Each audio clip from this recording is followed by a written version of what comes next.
저는 여러분과 함께 오늘 요한복음 6장 57절의 말씀을 가지고 함께 나눌 설교의 말씀은 우리와 함께 하시는 그리스도입니다. 자, 한번 우리 제목을 따라 읽어볼까요? 우리와 함께 하시는 그리스도. 아멘. 여러분, 깨진 항아리에 물을 담으면 당연히 물이 그 깨진 곳을 틈을 다 쏟아내게 될 것입니다. 그럼 이 깨진 항아리를 어떻게 하면 물을 가득 채울 수 있을까요? 일단 말이 안 되죠. 어떻게 깨진 항아리인데 물을 가득 채울 수 있을까? 그 방법으로 여러 가지 방법이 있을 수 있지만 한 가지 방법으로는 요즘에 트렌드가 있는 것처럼 세상의 유행인 것처럼 내가 생각하는 것이 곧 그것이다 라고 말한 것처럼 내 생각은 이 물이 가득 차 있어. 나는 오늘부터 이것이 가득 찰 거라 생각할 거야. 이제 가득 찬 거야 너는. 이렇게 정의를 내려서 가득 채웠다라고 주장한 사람이 있을 수도 있을 것 같습니다. 마치 오늘부터 나는 여자가 될 것이야, 오늘부터 나의 성별은 남자야, 이렇게 정한다고 해서 그것이 정해진 것을 믿는 것처럼 이 항아리는 물이 가득 차 있는 상태야, 나는 그렇게 믿기로 결심했어, 그래서 물이 가득 찼다라고 생각하는 사람이 있을 수도 있습니다. 하지만 현실은 무엇입니까? 우리 현실 증명하면 아직 그 깨진 항아리는 물이 가득 차 있지 않는 상태이죠.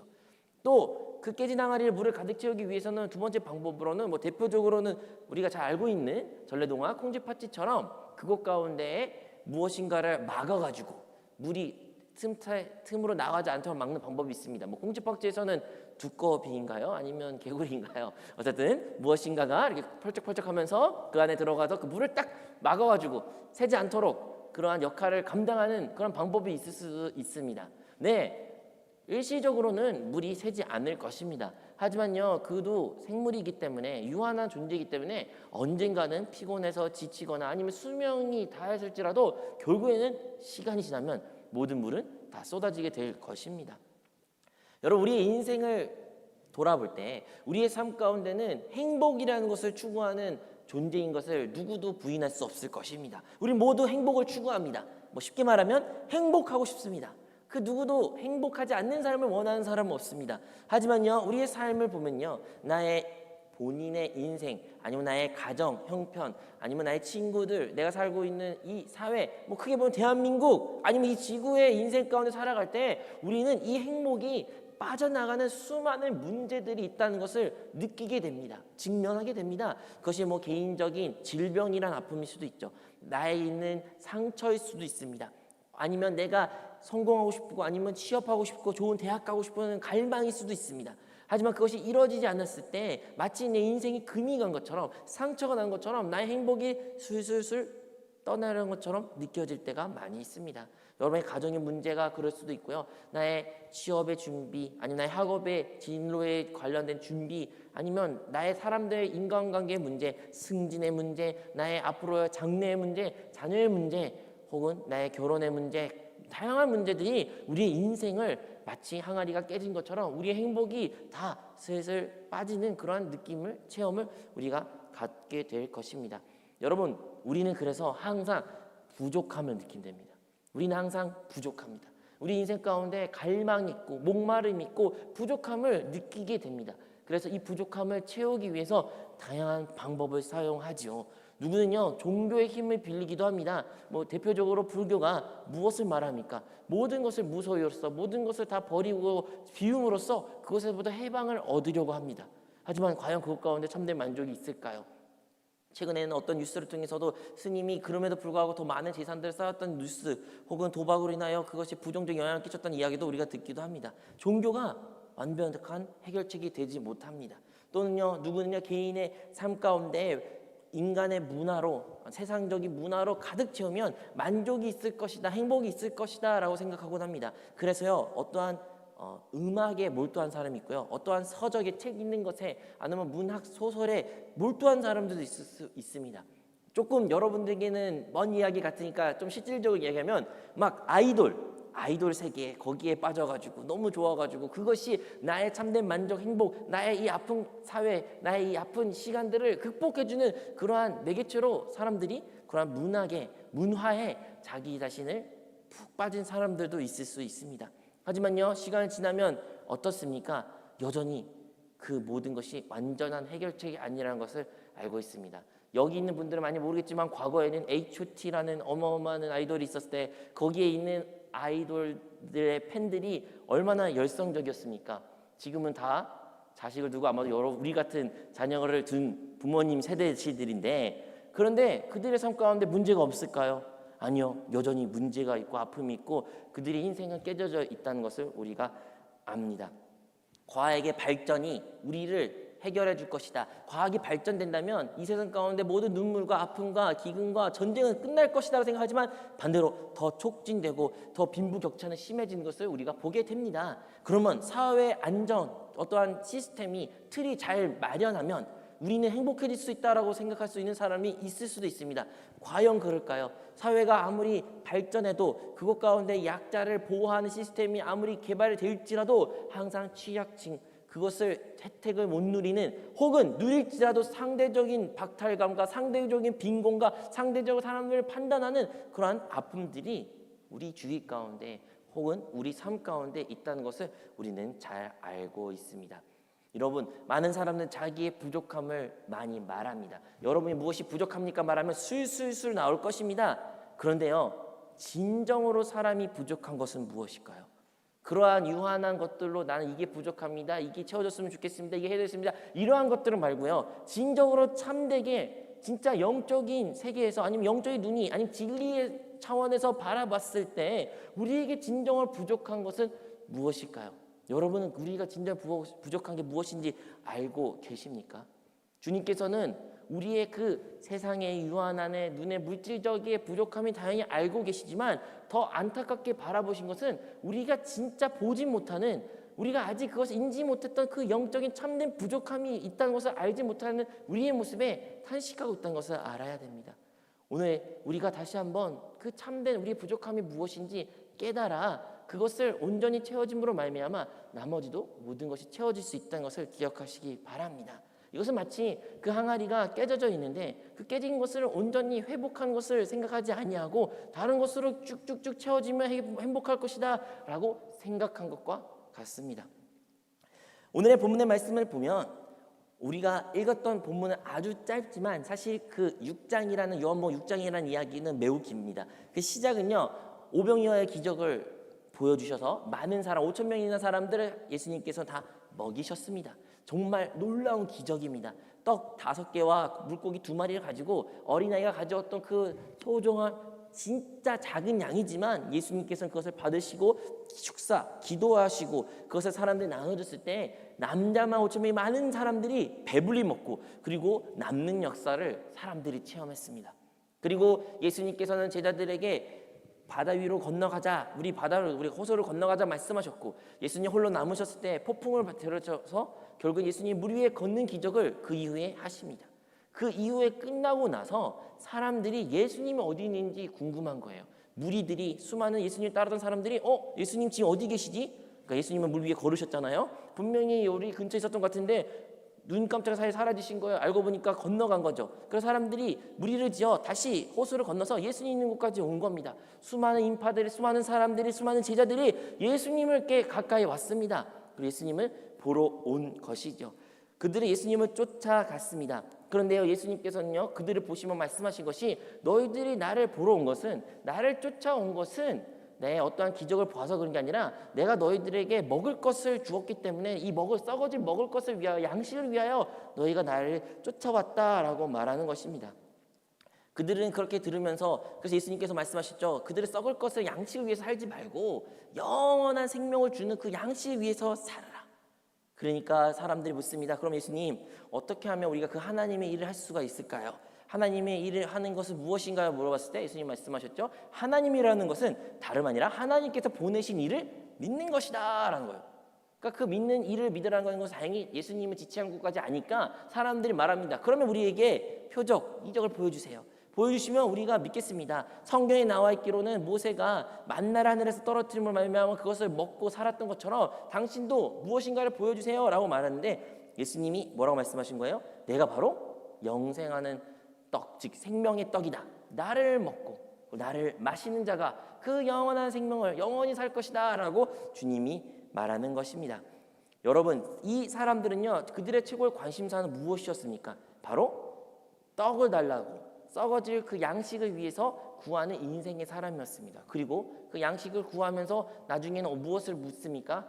예수님, 그렇다면 어떻게 하면 하나님의 일을 할 수 있습니까? 하나님의 일을 하는 것이 무엇인가요? 라고 물었고, 그것이 무엇인지하고 대답을 했을 때 그들은 뭘 보여줬습니까? 그러면 나에게 이적을 보여주세요, 표적을 보여주세요 했을 때 그들이 모든 것에 대한 답을 들었습니다. 그런데요, 결과가 무엇인지 아십니까? 요한복음 6장 66절, 외우기도 쉬워요. 요한복음 6장 66절에 이렇게 쓰여 있습니다. 그때부터 그의 제자 중에 많은 사람이 떠나가고 다시 그와 함께 다니지 아니하더라. 예수님이 말씀하셨죠. 내가 생명의 떡이다. 그래서 나를 먹고 나를 마셔야 된다. 나를 먹어야 너희들 영생 얻는다. 이런 말했을 때 제자들이, 그리고 많은 사람들이 의문을 갖습니다. 아니, 당신을 먹으라고요? 우리가 당신의 살을 먹으라고요? 당신의 살 피를 먹으라고요? 이게 말이 되는 소리인가요? 그러니까 예수님은 더 단호하게 말해요. 맞다. 내가 바로 그 영생을 주는 생명의 떡이다. 내가 생명의 떡, 나를 먹어야 된다. 이런 얘기를 하시는 거예요. 근데 그 결과는 무엇입니까? 많은 제자들이, 많은 사람들이 그 이야기를 듣고 예수님은 이제 영영 떠나게 된 것입니다. 그 이후에도 예수님이 이제 마음이 상심하셔서 제자들한테 묻죠. 너희도 나를 떠날 것이냐? 그때 이제 유명한 말 있죠. 영생의 떡이, 영생의 말씀이 여기 있는데 우리가 어떻게 떠납니까? 이런 이야기도 나옵니다.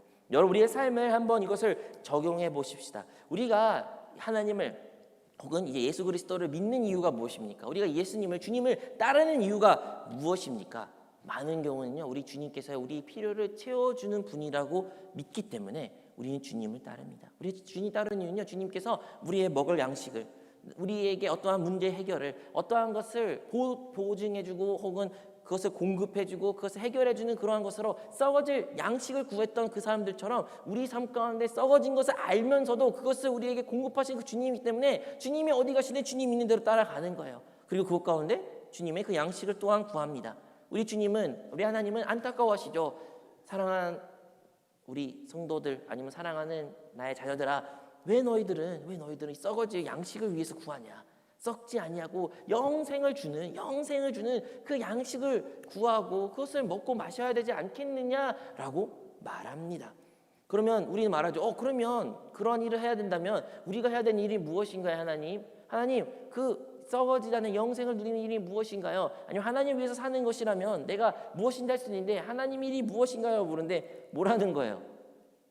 바로 하나님이 보내신 일을 믿으라. 다른 말하면 예수 그리스도를 믿고 따르라는 것이죠. 예수님을 믿고 따르면 된다라고 말합니다. 우리에게 있어서는 너무 다양한 얘기고 너무너무 지당한 말입니다. 그리고 아마도 이 자리에 있는 사랑스러운 여러분 다 예수님 그리스도를 믿고 따르는 자들인 줄 믿습니다. 근데 여러분, 예수님을 믿고 따른다는 것이 무엇입니까? 무엇일까요? 우리는 그래서 많이 의문점이 있습니다. 그래서 내심 이런 걸 바라죠. 나의 삶 가운데 기적적으로 갑자기 음성이 쾅쾅쾅 나와가지고 이거 해라, 저거 해라, 저기 갔으면 좋겠다, 이런 이적이 보거나, 아니면 내가 가는 길에 갑자기 차가 쫙 멈춰서 일로 가면 안 되고 일로 가려는데 또 막고, 아, 하나님이 나를 막으시구나 하고 또 그런 기적 같은 것 체험, 혹은 내가 아픈 것이 아니면 문제가 있으면 다른 사람의 음성을 통해서, 아니면 갑자기 기적적인 일이 나타나고, 이러한 표적과 이적을 통해서 하나님의 음성을 찾으려는 우리의 모습들이 많이 있고, 그것이 진정한 하나님 인도하십니다라고 생각할 수도 있습니다. 하지만 뭐라는 거예요? 그런 것들이 아니라는 것이죠. 그런 이적과 표적을 통해서 하나님께서는 역사도 하시지만 그것을 통해서 말하는 게 아니라 무엇을 원하신 것입니까? 주님은 바로 우리에게 그 영생의 떡을 주셨는데 그 영생의 떡을 어떻게 얻을 수 있다는 거예요? 예수 그리스도를 먹고, 그분을 내가 먹고, 그 살과 피를 내가 먹고 마시고, 그러므로 말미암아 내가 영생의 떡을 누리고 그 하나님의 영원한 축복을 누릴 수 있다라고 주님께서는 말씀하시는 것입니다. 여러분, 진정으로 받아들이십니까? 우리도 이 질문에, 이 말에 들으면 갸우뚱합니다. 도대체 무슨 말일까? 여전히 우리도 이해가 안 갑니다. 예수님을 먹으라니요, 예수님을 마시라니요. 우리는 지난주에 성찬주의를 했습니다. 성찬주의를 할 때는 아마도 이 자리에 참여했던 분들은 이 말이 무슨 말인지는 잘 아실 것입니다. 우리가 항상 성찬할 때 주님의 몸과 피를, 떡과 잔을 마십시다 라는 표현을 쓰기 때문에 우리에게는 이게 너무 다양하게 여길 수 있지만, 그 당시에만 해도 그것이 너무나도 어색하고 너무나 야만적이 들리고, 지금도 여러분, 성찬하는 여러분인데 불구하고 이 이야기 들을 때 되게 낯설고 거부감이 드는 것도 있을 수 있습니다. 그래서 많은 그리스도인들은 그것을 그냥 외면하려고 합니다. 주님의 존재를 부정하지는 않아요. 하지만 주님이 말씀하시는 그 주님의 생명의 떡을 먹으란 그 말에는 순종하지 못하는 모습들이 우리 가운데 많이 있는 것입니다. 그래서 우리는 예수님을 결국에는 떠나서 많은 것들을 합니다. 그리스도를 떠나서 많은 것을, 모든 것을 할 수가 있습니다. 그것이 슬픈 거예요.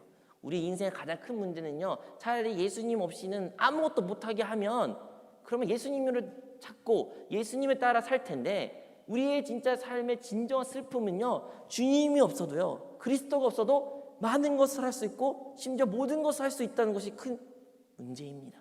그리고 우리가 그렇게 살고 있습니다. 그러한 인생을 살 때 얼마나 주님께서는 안타까워 하실까요? 여러분, 이 말씀을 이해하기 위해서는요, 우리 먼저 예수님께서 이 땅 가운데 살아가시는 많은 사역이 있는데, 그 사역은 결국에는 하나님의 뜻을 이루기 위한 사역입니다.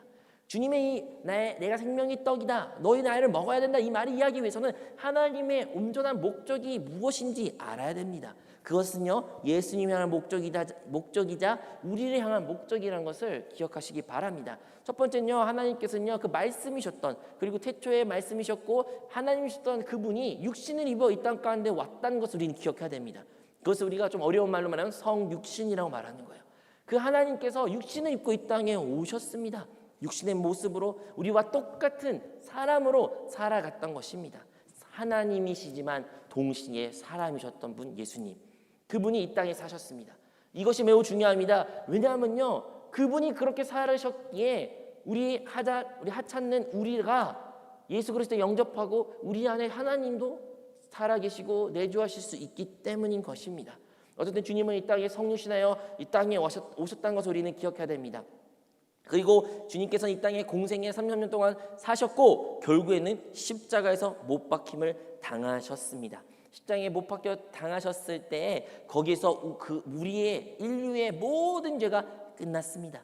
죄 없으신 분이, 하나님의 아들이 죽을 필요 없으신 그분이 십자가에서 죽으셨기 때문에 그 피값으로 말미암아 이제 예수님을 영접한 모든 사람들은 하나님의 구원을 받게 될 줄로 믿습니다. 이전에는 우리는 모두 마귀의 자녀였으며 사단과 귀신의 영향력이 있었지만 예수님의 십자가가 끝남으로 말미암아 우리에게는 참된 자유가 되었고 하나님의 자녀되는 축복이 우리 가운데 있는 줄로 믿습니다. 옛사람은 끝났습니다. 새로운 창조물이 되었습니다. 이것이 바로 십자가에서 이루어진 일입니다. 세 번째로 우리가 기억해야 될 것은 바로 주님께서는 죽으신 것을 끝난 것이 아니라 바로 부활하셨다는 것입니다. 우리 주님은 부활하셨습니다. 만약 예수님이 죽었다는 것을 끝났으면요, 우리에게 속죄물을, 우리의 죄의 문제를 해결할 수 있지만 우리에게 승리가 되지 못해요. 왜냐하면 우리는 죽음이라는 사망이라는 것을 이기지 못하거든요.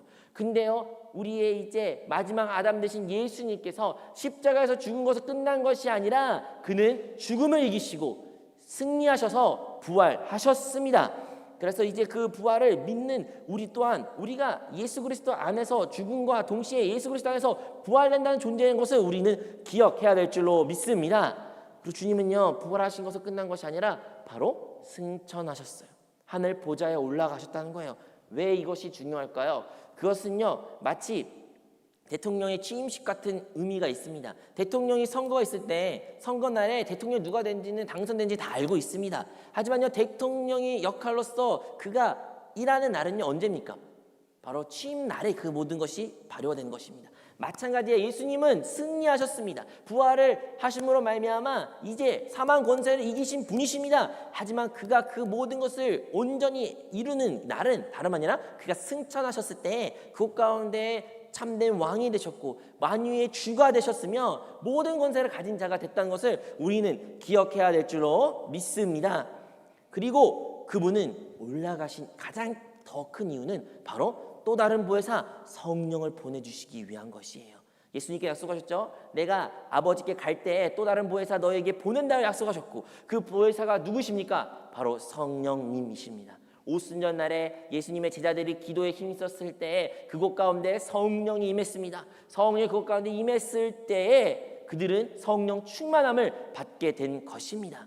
그리고 그 성령 충만의 역사가 무슨 말이 의미한 것입니까? 바로 주님이, 그 하늘에 계시는 그 주님이 이제 성령으로 통하여 그들의 영 가운데, 심령 가운데 함께 계신다라는 것을 의미하고 있는 것이에요. 처음에는 예수님께서 내가 또 다른 보혜사를 보낸다 말했지만 조금 그 다음 절에는요, 내가 너희와 함께한다라는 표현을 쓰십니다. 즉 우리 안에 계신 성령님은 우리와 함께 하시는 주님인 줄로 믿습니다. 이제 우리와 함께 하시는 주님은 이제 우리와 함께 동행하십니다. 내주하신다는 것이죠. 그냥 잠깐 있다가 나가시는 것이 아니라 잠깐 이렇게 눈이 돌아갔다가 다시 돌아오는 그런 것이 아니라 이제 주님은, 이제 그 성령은, 그의 생명은, 그의 영은 우리와 함께하여 우리와 살고 계신 것입니다. 이제 우리가 인생을 살아갈 때 우리는 홀로 사는 것이 아닙니다. 우리는 우리와 함께 계신 주님이 계신 것입니다. 그걸 가지고 내주하심이라는 것을 의미해요. 그리고 그 주님으로 말미암아, 그 영으로 말미암아 우리 나날이 변화될 것이며, 참된 변화는 언제 일어납니까? 주님이 다시 오실 때 이 썩어진 몸도 결국에는 부활의 몸으로 변화되어 온전한 모습으로 하나님 앞에 되어 하나님의 놀라운 축복을 누릴 수 있는 존재가 될 것이다. 이것이 바로 하나님이 가지고 큰 그림이며 계획이라는 것을 우리는 기억해야 될 줄로 믿습니다. 그러므로 이 모든 과정 가운데 주님이 가장 큰 역할을 감당하셨는데, 그 주님께서는 이제 우리에게 말씀하셨죠. 난 생명의 떡이다, 나를 먹어야 된다라는 표현입니다. 여러분, 먹는 것은 무엇을 의미한 것일까요? 먹는 것은요, 그것과 하나 되는 것입니다. 우리가 물을 마셔요. 그럼 제가 물을 마시면 물은 저와 하나가 됩니다. 영양분이 거기서 이제 필요한 것을 미네랄이나 다 흡수하고 또 필요한 불순물을 다 배출은 되겠지만 어쨌든 먹은 것은 결국은 저와 하나가 되는 것이에요. 그것처럼 주님의 그 생명의 떡을, 주님을 먹는다는 것은요, 주님과 하나 된다는 의미를 갖고 있습니다. 그런데 하나 되는 것이 어떠한 상태가 되어야 될까요? 그것은요, 우리 신앙생활 가운데, 교회의 예식 가운데 가장 중요한 예식 중 하나인 바로 침례를 통해서 잘 보여주고 있습니다. 여러분, 침례라는 것은 무엇입니까? 세례라고 알고 있는 분들이 있는데요, 세례는요, 우리 약식 세례로서 그냥 물을 머리 위에 뿌리는 것을 세례라고 말하지만, 사실 예수님 시대 그리고 예수님 제자들이 행했던 것은 세례가 아니라 침례입니다. 사람이 온 존재가 물 안에 깊숙이 잠긴 상태를 침례라고 말하는 것이에요. 여러분, 이 침례는요, 주님께서 매우 중요하게 여기셨습니다. 마태복음 28장 19절에 그러므로 너희는 가서 모든 민족을 제자로 삼아 아버지와 아들과 성령의 이름으로 뭐를 베풀라고요? 침례를 베풀고. 여러분, 침례를 베풀 때 어떻게 베풀라고 했습니까? 바로 아버지와 아들과 성령의 이름으로 침례를 베풀라. 언제까지? 모든 민족에게 제자를 삼아라고 하는데, 주님 오실 때까지 우리가 그 일을 감당해야 되는 것인데, 여러분, 이 침례를 베푼다, 하나님 그리고 예수님 아들 그 다음에 성령님 안에서 베풀다라고 하는 것인데, 그것은 다 그 안에서 베풀라는 거예요. 그러니까 하나님 안에서, 우리 예수 그리스도 예수 안에서, 성령님 안에서 침례를 베풀라라고 말하는 것입니다. 여러분, 이거 모든 것은요, 바로 하나됨을 의미하는 것이에요. 여러분, 물 안에 잠겼을 때 나와 물은 원래는 분리되어 있었지만 그 침례를 받는 순간에 어떻게 됩니까? 내가 물속 안에 잠길 때 나와 물은 이제 하나가 되는 것입니다. 그 상태인 것처럼 내가 침례를 받다는 것은 내가 하나님 안에, 그리스도 예수 안에, 또한 성령 안에 하나 되고 그 안에 잠긴 것을 의미하는 것입니다. 그것을 잠겼을 때 어떠한 역사가 나타난 것입니까? 바로 죽는 역사가 나타나는 거예요. 장례, 즉 그 장례식, 장례, 죽음을 의미한다는 것입니다. 여러분, 우리의 모든 것이 그 침례 안에서 끝나는 것입니다. 그 침례를 온전히 체험한 사람은요, 나의 모든 옛사람은, 옛것은 다 끝났고 이제 그 침례를 통하여 난 새 사람이 되었고 새 생명 얻은 자로다 라는 고백의 예식처럼, 그 침례 안에 잠겼다는 것은 바로 우리의 옛사람이 끝난다는 것을 의미한다는 것을 우리는 기억해야 될 줄로 믿어야 될 줄로 믿습니다. 로마서 6장 3절에서 4절의 말씀에 이렇게 기록되어 있습니다.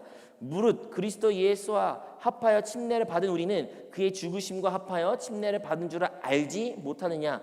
그러므로 우리가 그의 죽으심과 합하여 침례를 받음으로 그와 함께 장사되었나니 이는 아버지의 영광으로 말미암아 그리스도를 죽은 자 가운데서 살리심과 같이 우리로 또한 새 생명 가운데 행하게 하려 함이라.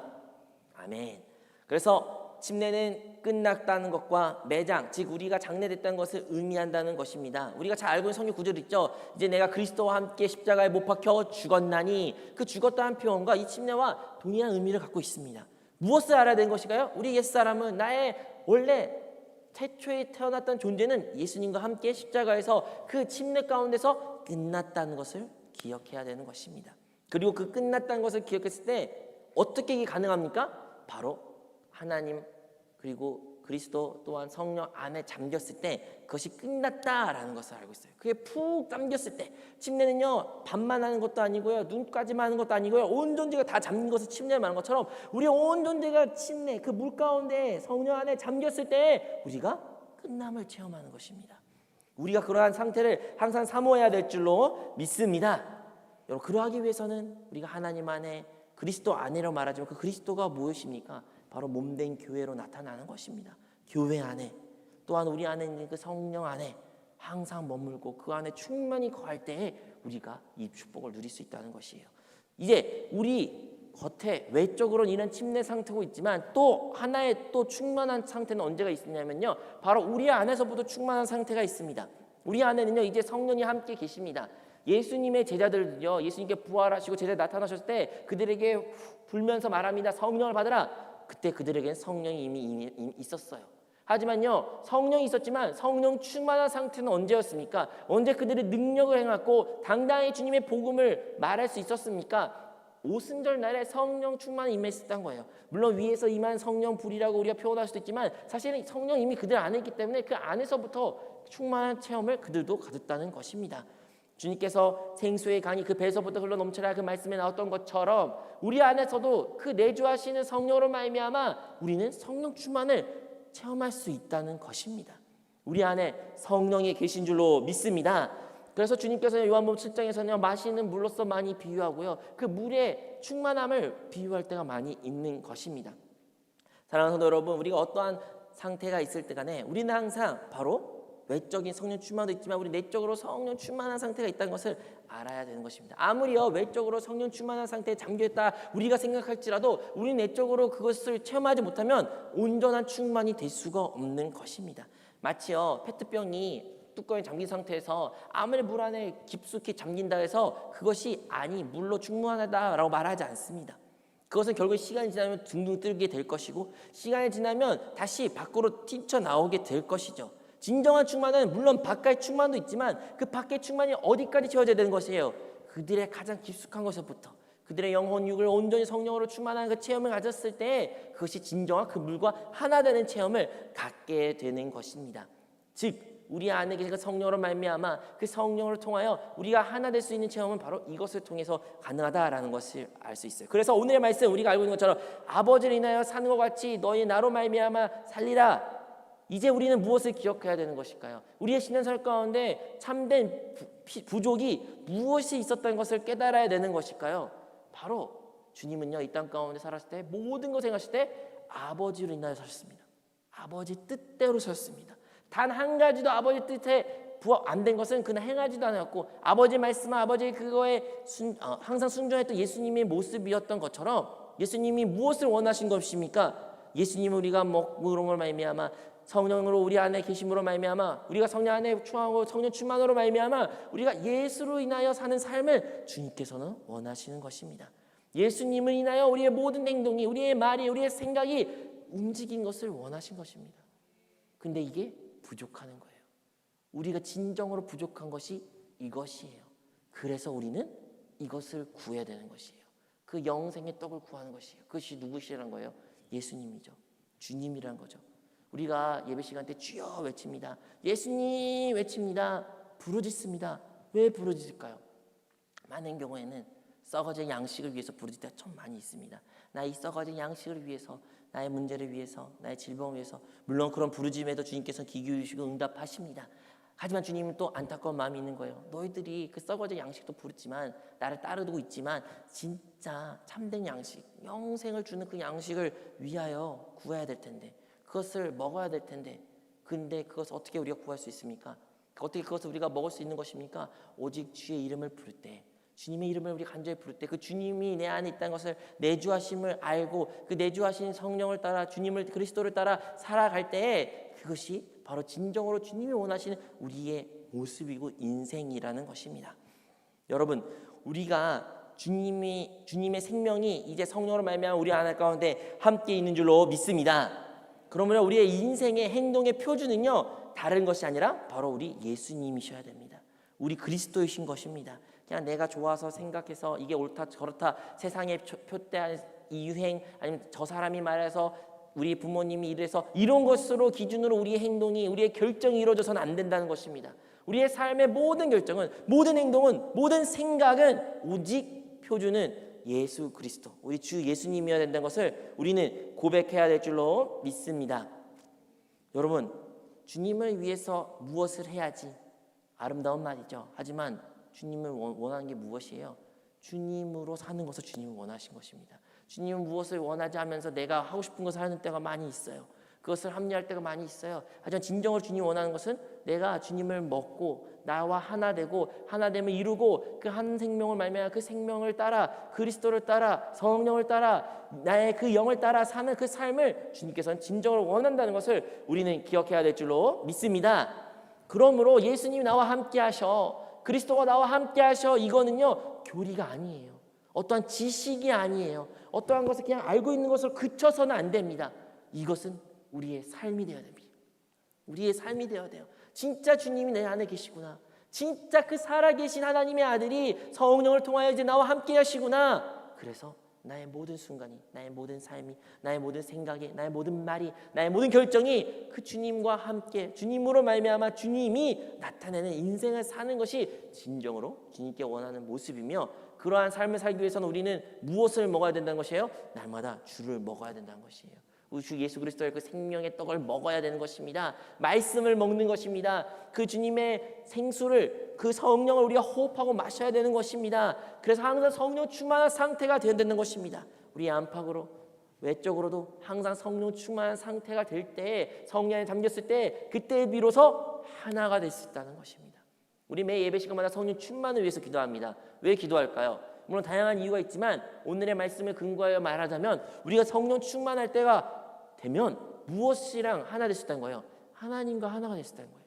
하나님의 뜻을 아는 자가 되는 거예요. 로마서에 기록된 것처럼 우리가 연약함이 있는데 우리가 무엇을 기도할지 알지 못한대요. 하지만 우리 안에 성령의 탄식으로 말미암아 하나님께 올바른 기도를 드릴 수 있다는 것처럼 우리가 성령 충만한 상태가 될 때 비로소 우리의 썩어진 양식에서 기도가 잘못된 기도를 드린 것이 아니라 연약한 기도를 드린 것이 아니라 하나님이 기뻐하신 그 기도를 드릴 수 있고 그 기도를 통하여 주님의 뜻이 우리 삶 가운데 나타날 것이며 주님의 기적을 우리가 모두 보게 될 줄로 믿습니다.